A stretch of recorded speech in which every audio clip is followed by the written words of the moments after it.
Welcome back to another video और आपका आज स्वागत है। आज वीडियो हम लेकर आए इसका टाइटल है महाभारत के बाद पांडवों का क्या हुआ, the untold story of Pandavs journey to heaven. तो चलिए जानते हैं इस वीडियो में, लेकिन उससे पहले इस वीडियो चैनल का ओरिजिनल लिंक आपको हमारी वीडियो के डिस्क्रिप्शन मिल जाएगा। सब्सक्राइब किया, लाइक किया, शेयर कर फॉलो करेंगे चैनल को। उसके अलावा लोग चैनल लिंक इंस्टाग्राम लिंक भी हमारी वीडियो के डिस्क्रिप्शन मिल जाएगा। सब्सक्राइब किया, लाइक किया, शेयर कर फॉलो करें। चलिए देख लेते हैं ये वीडियो। देखिए, ये 6 इंसान बर्फ के तूफान में चले जा रहे हैं, एक एक करके गिर रहे हैं और कोई पीछे मुड़कर नहीं देख रहा। ये कौन है? ये वही है जिन्होंने महाभारत का युद्ध जीता था। द्रौपदी, वो द्रौपदी जिसने अग्नि से जन्म लिया था, बर्फ में गिर गई। उसकी उंगलियां बर्फ को नोच रही हैं, लेकिन कोई उसे उठाने नहीं आया। आखिर क्यों? क्योंकि युधिष्ठिर आगे बढ़ गए, बिना रुके, बिना पीछे देखे। सिर्फ एक कुत्ता था जो उनके साथ चल रहा था, और यही कुत्ता बाद में इस पूरी कहानी का सबसे इम्पॉर्टेंट किरदार बन गया। लेकिन ये सब समझने के लिए हमें थोड़ा पीछे जाना होगा। युधिष्ठिर की आंखों में जो दर्द है ना, वो सिर्फ आज का नहीं है, वो 36 साल पुराना है। वो एक युद्ध से शुरू होता है। तो चलिए शुरू करते हैं, बिल्कुल शुरुआत से। माउंट सुमेरु, स्वर्ग का दरवाज़ा, और वो सच्चाई जो सुनकर आपकी रूह कांप जाएगी। महाभारत का युद्ध खत्म हो चुका था। कुरुक्षेत्र का मैदान तबाही से भरा पड़ा था। टूटे हुए रथ, बिखरे हुए हथियार और कौवे जो आसमान में चक्कर लगा रहे थे। 18 दिन में लगभग 40 लाख योद्धा खत्म हो गए थे। हर जगह तबाही के निशान थे। एक टूटा हुआ रथ का पहिया जमीन में आधा ढसा पड़ा था। कौरवों का झंडा उस पे लटका हुआ था, और हवा में एक ऐसी खामोशी थी जो चीखों से भी ज्यादा डरावनी थी। और इस सब के बीच खड़े थे युधिष्ठिर, अकेले, रंग बदली हुई धूप में। जीत तो उनकी थी, लेकिन ये जीत जैसी फील नहीं हो रही थी, क्योंकि ये राजगद्दी लाखों अपनों के खून से भीगी थी। फिर भी युधिष्ठिर ने हस्तिनापुर का सिंहासन संभाला, लेकिन वो सिंहासन पर बैठे हुए भी खाली थे। उनकी आंखें दूर कहीं देख रही थी, जैसे ताज पहन लिया है लेकिन सर का बोझ कम नहीं हुआ। हस्तिनापुर का दरबार भरा हुआ था, दिए जल रहे थे, कोर्टियर्स खड़े थे, लेकिन जो कुर्सियां पहले कौरवों की होती थीं वो खाली थीं। और उन खाली कुर्सियों को देखकर युधिष्ठिर को हर रोज याद आता था कि ये जीत कितनी महंगी पड़ी। भीम खिड़की के पास खड़े थे, हाथ बांधे, बाहर देख रहे थे। वो एक ऐसा योद्धा था जिसके लिए लड़ना जिंदगी थी, लेकिन अब कोई लड़ाई नहीं बची थी, और बिना लड़ाई के भीम अधूरा था। और अर्जुन का मशहूर धनुष गांडीव एक शेल्फ पे पड़ा हुआ था, धूल जमी हुई थी उस पे, मकड़ी के जाले लग चुके थे। जिस हथियार ने दुनिया हिला दी थी वो अब सिर्फ एक यादगार बन चुका था। नकुल और सहदेव पैलेस की बालकनी पे खड़े थे। शाम ढलने लगी थी। दोनों भाई थके हुए थे, बूढ़े हो रहे थे, और उन्हें पता था कि ये सब कुछ हमेशा नहीं रहेगा। रात को द्रौपदी अकेली पैलेस के बाग में चलती थी, चांदनी की रोशनी में। उसका चेहरा शांत था, लेकिन उसकी आंखें बहुत कुछ कह रही थीं। वो याद कर रही थीं सब कुछ। और बहुत दूर समुद्र के किनारे द्वारका शहर अपनी पूरी शान के साथ खड़ा था, सोने जैसा चमकता हुआ। कृष्ण का शहर। लेकिन इस खूबसूरती की उम्र अब बहुत कम बची थी, क्योंकि एक दिन द्वारका डूबने लगा। समुद्र ने शहर को निगल लिया। मंदिर गिरे, महल टूटे, पानी ने सब कुछ अपने अंदर समेट लिया, और इस शहर के साथ एक युग भी डूब गया।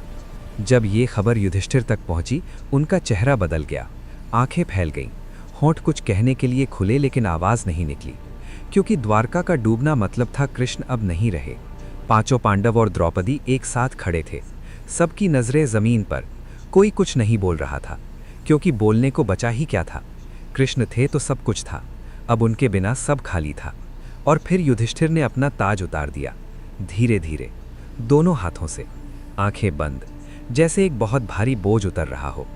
इस एक मोमेंट में उन्होंने सब कुछ त्याग दिया। एक एक करके सब कुछ रख दिया गया। सोने के कंगन, हीरों के हार, रेशमी कपड़े, अर्जुन का कवच, सब कुछ एक पत्थर की मेज पर, शांति से और हमेशा के लिए। नौजवान परीक्षित, अभिमन्यु का बेटा, अर्जुन का पोता, वो घुटनों पर बैठा था युधिष्ठिर के सामने, और युधिष्ठिर ने अपना हाथ उसके सर पर रखा। राज्य अब इसका था, लेकिन पांडवों की यात्रा कहीं और जानी थी। और फिर वो निकल पड़े, हस्तिनापुर के विशाल दरवाजों से बाहर, साधारण वस्त्र में, नंगे पैर। लोग दोनों तरफ देख रहे थे खामोशी से। और तब कहीं से कुत्ता आ गया, सीधा युधिष्ठिर के पास, और उनके साथ चलने लगा। घने जंगलों से गुजरते हुए 6 इंसान और एक कुत्ता चल रहे थे। ऊपर से धूप की किरणें आ रही थीं, चिड़िया उड़ रही थीं, लेकिन ये कोई साधारण यात्रा नहीं थी। ये थी महाप्रस्थान यात्रा, जिससे लौटकर कोई नहीं आता। जंगल खत्म हुआ तो रेगिस्तान आ गया। तपती जमीन, सूखा आसमान। भीम पसीना पोंछ रहा था। द्रौपदी हाथ से धूप रोक रही थी, लेकिन युधिष्ठिर आगे चलते रहे, बिना रुके, बिना थके। फिर एक नदी आई, तेजी से बहता हुआ पानी। पत्थर पर पैर रखते हुए सब पार कर रहे थे। भीम ने द्रौपदी का हाथ थामा। युधिष्ठिर दूसरी तरफ से देख रहे थे। ये रिश्ता इस यात्रा में और गहरी हो रही थी। और फिर जब जंगल और रेगिस्तान पीछे छूट गए, सामने थे हिमालय, इतने बड़े कि गर्दन ऊपर करके देखने पर भी चोटी नहीं दिखी। बर्फ से ढके हुए पहाड़, और उनके पीछे था स्वर्ग का रास्ता। चढ़ाई शुरू हुई। रास्ता पतला था, बर्फ गिरने लगी, सांसों से भाप निकलती थी। और वो कुत्ता अभी भी युधिष्ठिर के साथ था, सबसे आगे, जैसे रास्ता वो दिखा रहा हो। इस कुत्ते की आंखें देखिए कितनी वफादार हैं, हर कदम युधिष्ठिर के साथ, बर्फ में अपने पंजे का निशान छोड़ता हुआ। उस वक्त किसी को नहीं पता था कि ये असल में कौन है, लेकिन जल्द पता चलने वाला था। अब रास्ता और खतरनाक हो गया। एक पतली सी रिज थी, दोनों तरफ खाई, हवा चीख रही थी। युधिष्ठिर आगे, फिर भीम, अर्जुन, नकुल, सहदेव, और सबसे पीछे थी द्रौपदी। द्रौपदी डगमगा रही थी। उसका हाथ सहारा ढूंढ रहा था, लेकिन कुछ नहीं मिला। उसकी आंखें थकी हुई थीं, लेकिन वो फिर भी चल रही थीं, क्योंकि द्रौपदी कभी हार नहीं मानती थी। लेकिन आज द्रौपदी गिर गई, धीरे धीरे। पहले घुटने, फिर हाथ, फिर पूरा जिस्म बर्फ में आ गया। उसके बाल बर्फ पर फैल गए जैसे काली नदियां, और बर्फ के उस सफ़ेद कैनवस पर वो हमेशा के लिए रुक गईं। भीम ने पीछे मुड़कर देखा। उसकी मुट्ठियां कस गईं, उसका दिल चीख रहा था। लेकिन फिर उसने युधिष्ठिर को देखा, जो बिना रुके आगे जा रहे थे। और भीम को समझ आया, ये रास्ता दर्द का है, और इस रास्ते पर पीछे मुड़ना अलाउड नहीं है। युधिष्ठिर का चेहरा पत्थर जैसा था, लेकिन उनके गाल पर एक आंसू जमा हुआ था, बर्फ की तरह। वो जानते थे द्रौपदी क्यों गिरी, क्योंकि उसके मन में 5 पतियों में से एक के लिए ज़्यादा लगाव था। ये उनका पक्षपात था, और यही उन्हें रोक गया। अब 5 थे, सिर्फ 5, और वो कुत्ता। द्रौपदी की सांसें दूर पीछे छूट गई थीं। बर्फ उन्हें और उसके बीच एक सफ़ेद दीवार की तरह खड़ी थी। आगे जाना था, बस आगे। फिर सहदेव गिरे, चुपचाप, बिना किसी आवाज़ के, जैसे कोई किताब बंद हो गई हो। कारण उन्हें अपनी बुद्धि पर गर्व था। वो मानते थे कि वो सबसे ज़्यादा ज्ञानी हैं, और ये अहंकार उन्हें ले डूबा। उसके बाद नकुल, सबसे सुंदर। उनका चेहरा जब बर्फ में गिरा तो लगभग बर्फ में घुल गया। इतना गोरा, इतना सुंदर, लेकिन वो सुंदरता ही उनकी कमज़ोरी थी। उन्हें अपने रूप पर नाज था, और वो नाज उनकी आखिरी सांस बन गया। अब सिर्फ 3 बचे थे, युधिष्ठिर, भीम, अर्जुन, और वो कुत्ता। पीछे 4 साथी छूट चुके थे, बर्फ में, हमेशा के लिए। पहाड़ बहुत बड़ा था, और वो बहुत छोटे हो गए थे। फिर अर्जुन रुके, उनके हाथ कांप रहे थे। वही हाथ जिन्होंने गांडीवा उठाया था, वही हाथ जिन्होंने महाभारत जीता थी। लेकिन अब वो हाथ कुछ नहीं कर सकते थे। अर्जुन घुटनों पर आए और फिर जमीन पर आ गए। सबसे महान धनुर्धर बिना तीर के हार गया। भीम ने अर्जुन को गिरते देखा, और पहली बार भीम की आंखें भर आई। इस देवता जैसी ताकत वाले इंसान के होंठ कांप रहे थे, क्योंकि भाई को गिरते देखना किसी भी लड़ाई से ज़्यादा दर्दनाक था। अब सिर्फ 2 थे, युधिष्ठिर और भीम, और वो कुत्ता। पूरा पहाड़ खाली था। पीछे सिर्फ बर्फ थी और गिरे हुए अपने। आगे सिर्फ धुंध थी और अनजान रास्ता। 2 भाई, एक कुत्ता, और मौत का इंतज़ार। और फिर भीम भी गिरे, सबसे ताकतवर पांडव, जिसने दुर्योधन की जांघ तोड़ी थी। वो भीम जब गिरा तो लगा जैसे पहाड़ हिल गया। उसकी मुट्ठियां बर्फ में घुस गईं, लेकिन अब ताकत किसी काम की नहीं थी।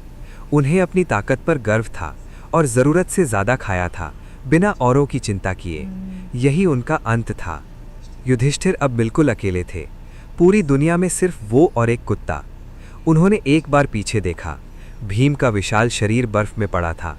फिर उन्होंने आगे देखा और चलना जारी रखा, क्योंकि धर्मराज कभी नहीं रुकते। उस खामोशी में युधिष्ठिर ने नीचे देखा। वो कुत्ता अभी भी था, उसकी वफादार आंखें ऊपर देख रही थीं। जब सब गिर गए ये नहीं गिरा, जब सब छूट गए ये नहीं छूटा। युधिष्ठिर के चेहरे पर एक हल्की सी मुस्कान आई, टूटी हुई लेकिन सच्ची। और फिर वो पहुंचे चोटी पर, माउंट सुमेरु की सबसे ऊंची जगह। नीचे अंधेरे बादल थे और ऊपर से एक ऐसी रोशनी आ रही थी जो इस दुनिया की नहीं थी, सोने जैसी, भगवान जैसी। और उस रोशनी में कुछ उतर रहा था। देवराज इंद्र का विमान, सोने का रथ, चमकती हुई दिव्य घोड़े, आसमान से नीचे आता हुआ। बादल दोनों तरफ हट रहे थे और युधिष्ठिर अपने कुत्ते के साथ खड़े देख रहे थे। एक इंसान और भगवान का रथ। इंद्र उतरे रथ से, उनके पैर जहां पड़े वहां बर्फ पिघल गई। उनके शरीर से सोने की रोशनी निकल रही थी और सामने खड़े थे युधिष्ठिर, फटे हुए कपड़ों में, थके हुए, कमजोर, लेकिन उनकी आंखों में अभी भी एक रोशनी थी जो इंद्र की रोशनी से कम नहीं थी। इंद्र ने कहा, तुम धर्म के सच्चे सेवक हो युधिष्ठिर, स्वर्ग तुम्हारा इंतजार कर रहा है। इस रथ में बैठो, तुमने ये हक कमाया है। लेकिन युधिष्ठिर ने कुछ ऐसा किया जो किसी ने एक्सपेक्ट नहीं किया था। उन्होंने अपना हाथ नीचे किया, उस कुत्ते के सर पर रखा और कहा, ये कुत्ता भी मेरे साथ चलेगा, बिना इसके मैं नहीं जाऊंगा। इंद्र हैरान रह गए। देवताओं के राजा को एक इंसान ने मना कर दिया, वो भी एक कुत्ते के लिए। इंद्र ने कहा, स्वर्ग में कुत्ते का कोई स्थान नहीं है। लेकिन युधिष्ठिर नहीं माने। युधिष्ठिर कुत्ते के सामने खड़े हो गए, जैसे एक दीवार। उन्होंने कहा, जब सब गिर गए ये मेरे साथ रहा, मैं इससे छोड़कर स्वर्ग नहीं जा सकता। अगर ये नहीं जाएगा तो मैं भी नहीं जाऊंगा। ये था एक इंसान का फैसला जिसने स्वर्ग से ज़्यादा वफादारी को चुना। और उसी पल कुछ ऐसा हुआ जो सब कुछ बदल गया। वो कुत्ता चमकने लगा, उसका शरीर रोशनी में घुलने लगा, आकार बदला, बर्फ पिघलने लगी और जहाँ एक कुत्ता था वहाँ अब एक दिव्य शक्ति खड़ी थी। वो कुत्ता कोई साधारण कुत्ता नहीं था, वो थे साक्षात धर्मदेव, स्वयं धर्म, युधिष्ठिर के पितामह। सफ़ेद सोने के वस्त्र, चेहरे पर शांति, आंखों में गर्व। उन्होंने कहा, मैं तुम्हारी परीक्षा ले रहा था पुत्र, और तुम पास हो गए। और फिर युधिष्ठिर ने स्वर्ग में कदम रखा।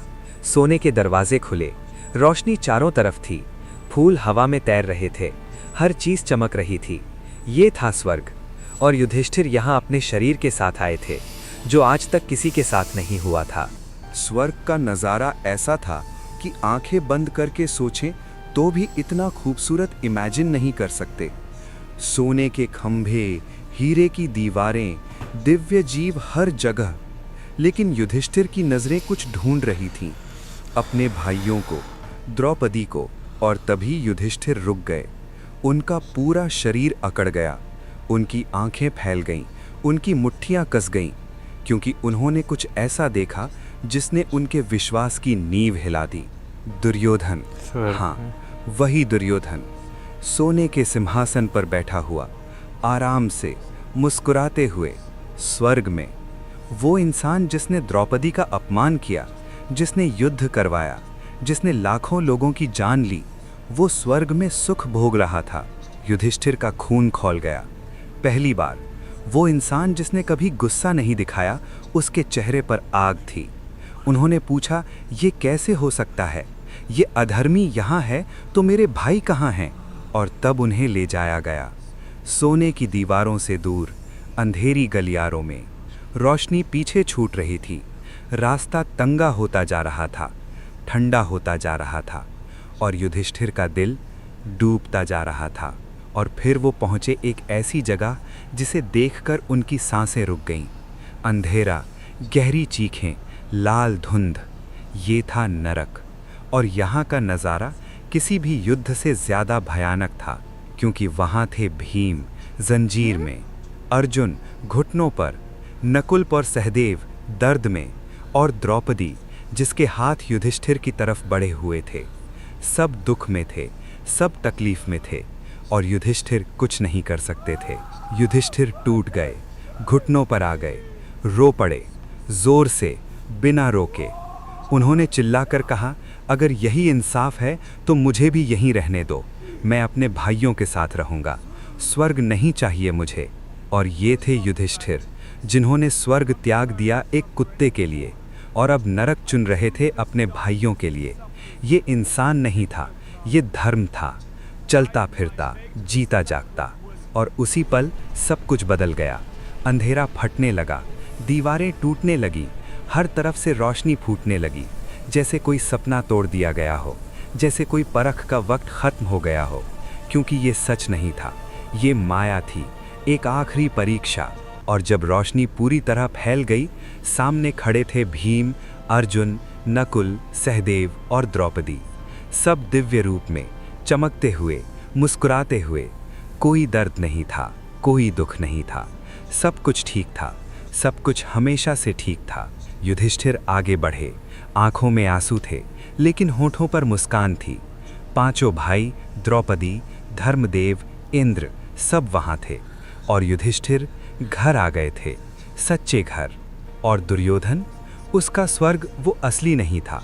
शास्त्रों के अनुसार जिसके पाप ज्यादा हैं, उसे पहले थोड़ा स्वर्ग मिलता है, फिर अनंत समय तक उसे अपने कर्मों का फल भुगतना होता है। और जिसके पुण्य ज्यादा हैं, जैसे पांडव, उन्हें पहले थोड़ी कठिनाई मिलती है, फिर हमेशा के लिए शांति मिलती है। सोचिए, कुरुक्षेत्र से लेकर सुमेरु तक, राजमहल से लेकर बर्फ तक, ताज उतारने से लेकर कुत्ते के लिए स्वर्ग त्यागने तक, ये यात्रा सिर्फ पांचों भाइयों की नहीं थी, ये यात्रा हर इंसान की है। क्योंकि द्रौपदी का पक्षपात, नकुल की सुंदरता का गर्व, सहदेव की बुद्धि का अहंकार, अर्जुन का आत्मविश्वास और भीम की ताकत का घमंड, ये सब हमारी कमजोरियां हैं। हम में से हर एक में एक पांडव छुपा है। तो सवाल ये है, जब आपकी बारी आएगी, जब आपके सामने स्वर्ग होगा और पीछे एक वफादार साथी, तो आप क्या चुनेंगे, स्वर्ग या वफादारी? क्योंकि युधिष्ठिर ने अपना जवाब दे दिया था। क्योंकि अंत में न ताकत बचती है, न सुंदरता, न बुद्धि, न धनुष। जो बचता है वो सिर्फ एक चीज़ है, धर्म। और धर्म कभी अकेला नहीं छोड़ता। अगर ये कहानी आपके दिल को छू गई तो लाइक ज़रूर करें, शेयर करें, सब्सक्राइब करें, क्योंकि ऐसे और गहरे रहस्य बहुत जल्द आने वाले हैं। तब तक धर्म के रास्ते पर चलते रहिए। अच्छा, ये जो है मैंने पहले सुन रखा था कि पांडव जो थे उन्होंने अपना जो राज था वो त्याग दिया था और अपने जो है उन्होंने पोते को, अच्छा, ठीक है, वो देकर जो है वो चले गए थे। इनके राज से यात्रा उन्होंने स्टार्ट जो है वो कर दी थी। लेकिन अभी जो आज हमने वीडियो देखी है, हाँ ये भी मुझे पता था कि भाई जो स्वर्ग के द्वार तक जो है वो युधिष्ठिर जो है वो अकेले पहुंचे थे एक कुत्ते के साथ, ठीक है। लेकिन जो है ना बीच में सारे एक एक करके गिरते गए, फिर उसके बाद सारे नरक में मिले, ये चीज़ें जो है वो नई थी कि उसके बाद भी उनका इम्तिहान जो है वो चला था। हालांकि दुर्योधन का भी मैंने एक वीडियो देखी जिसमें ये कहा था कि वो भी स्वर्ग में था। हाँ, मैंने भी यही सुना है कि जो कृष्ण जी के टाइम पर जितने भी लोग थे वो सब जो है वो स्वर्ग में गए थे जब उनकी मृत्यु हो गई थी। अब मुझे नहीं पता कि ये बात कितनी सही है या नहीं है, ये आप लोग हमें बताएंगे, क्योंकि आज हम लोगों ने एक डिफरेंट साइड जो है वो देखी है। और अगेन हर चीज़ को वाकई में एक बहुत डीप नॉलेज होती है, डिटेलिंग होती है, जो हर पहलू आपको नहीं भी पता होता। सो आज के वीडियो में जैसे जो जो पॉइंट्स मौसम ने हाईलाइट किए, मुझे भी इन्हीं पॉइंट्स के बारे में पता था। बट आपकी कितनी परीक्षा होती है, हाँ, ये चीज़ मतलब इस वीडियो के माध्यम में जो है एक मैसेज दिया गया है कि आपको उस पर इम्तिहान पर खरा उतरना है। अच्छा, एक और बात जो मैं पूछना चाहूँगा, जैसे जो है वो अपना राजमहल त्याग देते हैं, उसकी क्या कारण है कि क्या वो जो सारा हुआ होता है युद्ध, उसका पश्चाताप होता है, क्या होता है, वो उस चीज़ को भुला नहीं पा रहे होते? ये बेसिकली मैं जानना चाहूँगा। क्योंकि एक चीज़ देखें तो एक खालीपन सा, मतलब जो वीडियो के माध्यम से पता चलता है कि उनके अंदर शायद एक खालीपन सा आ गया था। लेकिन कमेंट सेक्शन में आप ज़रूर बताइएगा। मिलेंगे नेक्स्ट वीडियो में। सब्सक्राइब करना थोड़ा गुड बाय।